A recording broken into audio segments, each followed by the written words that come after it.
que la gent ha de fer música, en general. El que passa que innovar és molt agosarat dir que estàs innovant alguna cosa.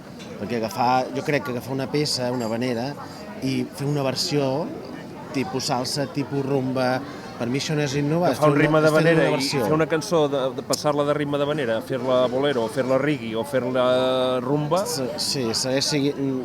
És fer una versió del tema. Jo crec que ells innoven potser en harmonització, en afegir instruments nous, amb aquestes coses potser sí.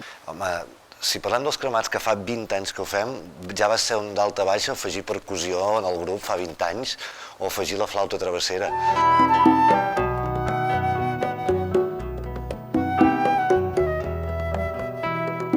Nosaltres hem afegit trombons de vares, hem afegit fiscorns. Ara l'Havana,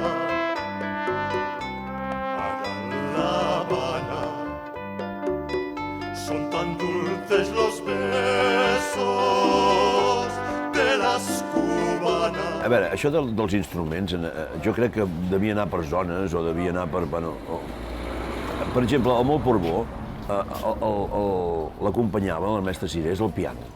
Fins i tot alguna vegada amb l'harmònium de l'ermita de Sant Sebastià. Els acompanyaria amb harmònium i van venir, jo vaig venir amb algú més a recollir un harmònium relativament petit, un que estava bastant en desús perquè havia sigut de la parròquia de Sant Martí de Palafrugell, i van portar un harmònium a dins de Can Batlle que va servir per acompanyar la primera cantada d'havaneres. Jo crec que a Ortega Monasterio aquí comença a posar un acordió per aquí en la zona. I com que és un so, un timbre molt melodiós, molt tendre, que acompanya bé l'havanera, doncs potser va arrencar més per aquí. El meu avi